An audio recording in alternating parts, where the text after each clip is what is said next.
গোলাম মঈনুদ্দিন কাফের ভান্ডারী। হ্যার নাম মঈনুদ্দিন টিপু ভান্ডারী না, হ্যার নাম কাফের ভান্ডারী। আমি বলেছিলাম এই কাফের ভান্ডারী বলাতে ফেসবুকে ভিডিওটা আপলোড দিয়েছিলাম। তার কিছু চেলা পেলা, তার কিছু ছানচারা হেরা আমার কমেন্টে আইসে আমাকে বলতেছে কাফের। এই গোলাম মঈনুদ্দিন ভণ্ডরা, হে কাফের কাফের। আমি বললাম এ কাফের। আল্লাহর কোনো বিধানকে যদি অস্বীকার করে, মানে না কোরআনের বিধান, জেনে বুঝে সে কাফের। আমি না, আলেম ওলামা বলেছে। সে প্রকাশ্যে রোজাকে বলতেছে আমি রোজা কোরআন শরীফের নাই, রোজা রাখে না, রোজা মানে না, এবং প্রকাশ্যে সে মাজারে গিয়ে শিরিক করতেছে। দেখেন তো সে কি ভাই, আপনারাই বলেন। এই গোলাম মঈনুদ্দিন সে আরো কি বলেছে জানেন? গাঁজা গাঁজা নাকি এটা খাইলে উনি ভালো হয়, এটা আল্লাহ বানাইছে। যুক্তি দিয়া যত আজে বাজে যুক্তি আছে এটা দিয়ে মিলাইতে চায়। এই গোলাম মঈনুদ্দিন সে ভণ্ড, সে কাফের। সে বাংলার জমিনে থাকার কোনো অধিকার নাই। এটা মুসলমানের দেশ, এই দেশ মুসলমান। এই মুসলমান দেশের মধ্যে দাঁড়াইয়া মুসলমানের আল্লাহকে অস্বীকার করা, মুসলমানের বিধান অস্বীকার করে আবার নিজেকে মুসলমান দাবি করে, তোর মতো গোলাম মঈনুদ্দিন যারা বন্ড কাফের আছে এরা থাকার কোনো অধিকার নাই। তোর কারণে মানুষ গুমরা হইতেছে।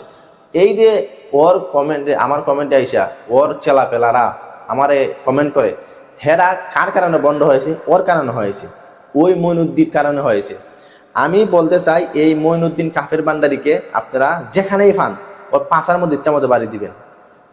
আমি এগুলো ভয় পাই না, কারণ ওরে মারা ফরজ। এই বন্ডরে, এই বন্ড যে কি শুরু করে দিয়েছে ভাই। আর বিভিন্ন এর কারণে তো সাধারণ জনগণ নষ্ট হইতেছে, কারণ ওরা তো বুঝে না। বুঝছেন, আমরা বাঙালিরা এমন মানুষ চাই যে কেরামতি দেখাতেছে, আল্লাহরে পাইতে চাই না, ভালো আল্লাহওয়ালার কাছে যাই না। আল্লাহওয়ালা যদি কেরামতি দিয়া দে ফিরো, তাহলে দিয়ে আজকে তুই বাইঙ্গন দিয়ে ভাত খাইছ, আজকে তোর মেয়ে হইব, এ নইব তে নইব, আগে আগে যদি খুঁয়া দেখ সবকিছু অগ্রিম খবর, বাবা তুমি বাবা। কিন্তু যে না কইতে পারে এ আল্লাহ রই না। আজকে আমাদের দেশে এমন একটা অবস্থা হয়েছে। আরে এগুলো তো জিন শয়তানে কয় মেয়ে। নবীর যুগ হয়েছিল মেয়ে, নবীর যুগেও ওই মাঝে মাঝে ওলীদ ইবনে মুগীরার মূর্তি কথা কইতো, এটা এই মোহাম্মদের, এই আমার অনুসারীরা, তোমরা মোহাম্মদের ধর্ম মাইনো না, মোহাম্মদ বাপদাদার ধর্ম চুনকালি দিছে, অথচ সে বাতিল। তখন ওলীদ ইবনে মুগীরা বললো, হেই আমার আত্মীয় স্বজনরা, কি রে আমার মূর্তি দিয়ে কথা কয়, এতদিনে ভগবানের আসল কথাটা কইছো? হ্যাঁ, সবাই রে দেখ কেন ভগবান মূর্তি বলো তো আবার কি বলছিলাই? মোহাম্মদের ধর্ম তোমরা মানিও না, মোহাম্মদের তোমার বাপদাদার ধর্ম চুনকালি দিছে। মূর্তির ভিতর থেকে আওয়াজ আছে। তখন বললে এই তো ঠিক আছে, এখন কি মোহাম্মদের নিয়ে আসো, আইনা এখানে মূর্তির সামনে দাঁড়াও। তখন তারা সবাই নবীজিকে নিয়ে আসলো। নবীজিকে যখন নিয়ে আসলো, আনার পরে বলল যে আপনি এবার শুনেন আমাদের মূর্তি কি কয়। উনি বলেন, হে মূর্তি বল আমি নবী কিনা। মূর্তি বলে, আশহাদু আন্না মুহাম্মাদুর রাসূলুল্লাহ, আপনি আল্লাহর পয়গম্বর। মূর্তি সাক্ষী দিল। এখন কয় কিরে মূর্তি দিয়ে এখন উল্টা মারে কি? আগে কইছে কি এখন কইছে কি? নবীজি চলে যাচ্ছেন।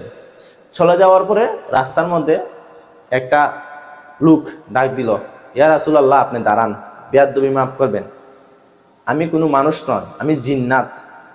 আপনি যখন যাইবেন তখন আমি শুনছি আপনি যাইতেছেন এই মূর্তির দ্বারে। এই মূর্তির ভিতরে একটা জিন্নাত শয়তান, সে দুনিয়ার লোভে পড়ে ওদের কলা মামলেট খাওয়ার জন্য ওদের ডানে গিয়া মাঝে মাঝে আওয়াজ দিত, আপনার বিরুদ্ধে কথা বলতো, আপনার তৌহিদের বিরুদ্ধে কথা বলতো। তাই যখন আমি শুনলাম আপনি যাইতেছেন, না জানি ওই জিন্নাতনি দুনিয়ার লোভে পড়ে আপনাকে অস্বীকার করে ফেলে। তাই আমি আপনি যাওয়ার আগে আগেই ওই জিন্নাতকে দ্বিখণ্ডিত করিয়ে আমি মূর্তির ভিতরে ঢুকে আপনার তাওহীদের সাক্ষী দিয়েছি। সুবহানাল্লাহ। তো ওই যুগও জিন্নাত শয়তান মূর্তির ভিতরে থাকতো। এই কথার বোঝা যায় যে জিন শয়তান এগুলা করায়, আর কিছু জাদুর নয় করায়। তাই এগুলো আমরা বিশ্বাস করি না। আকাশে দিয়া উড়াল দিলেই ওলি হয় না। তো সাধারণ মানুষকে আমি বলতে চাই, আপনারা যে কেরামতি দেখেন, আপনারা বলেন যে কেরামতি দেখাইলে এটা ওলি হয় না ভাই। ওলি হইতে গেলে সুন্নত তরিকা মানতে হবে। ওলি আল্লাহর বন্ধু। তো এই টিপু ভান্ডারী মানুষকে গুমরা বানাচ্ছে, সে কৌশলে গুমরা বানাচ্ছে, কৌশলে। ডাইরেক্ট প্রকাশ্যে কয় না যে আমি ইসলাম মানি না। এই কথা বললে ডাইরেক্ট তার পাছা চামড়া একটা থাকবে না, কিন্তু এই কথা না কইয়া ঘুরাইয়ে ঘুরাইয়ে ঘুরাইয়ে বুঝেন আপনারা, ঘুরাইয়ে কি বুঝেন? যেমন আমাদের, আপনাদেরকে একটা উদাহরণ দিই। আমাদের এলাকার একজন পিসাব, ওনার কাছে একজন মুরিদ হয়েছে, হওয়ার পরে বলতেছে যে তুই তো আমার কাছে মুরিদ হয়েছ, এখন দুধের মধ্যে পানি দিস না, ঠিক আছে? বলে হ্যাঁ দিব না। তো সে একদিন কি করতেছে, ডামের মধ্যে পানি রাখছে, রাইকা পানির মধ্যে দিতেছে দুধ। তো বললো কি ভাই আপনি পানির মধ্যে দুধ দেন কা? কয় আমি পিসাবের কাছে মুড়ি দিছি, উনি বলছেন দুধের মধ্যে পানি দিস না, এই জন্য পানির মধ্যে দুধ দিই। ঘুরাইয়ে মানে ঘুরাইয়ে তো আমাদের এই যে টিপু কাফের ভান্ডারি, মইনুদ্দিন কাফের ভান্ডারি, হে ঘুরাইয়ে ইসলামটাকে ধ্বংস করার চেষ্টা করতেছে, মানুষকে গুমরাহি বানাতে চেষ্টা করতেছে, মানুষকে অবৈধ পথে নেওয়ার চেষ্টা করতেছে। সুতরাং এরে বাংলার জমিন থেকে বিতাড়িত করা ফরজ।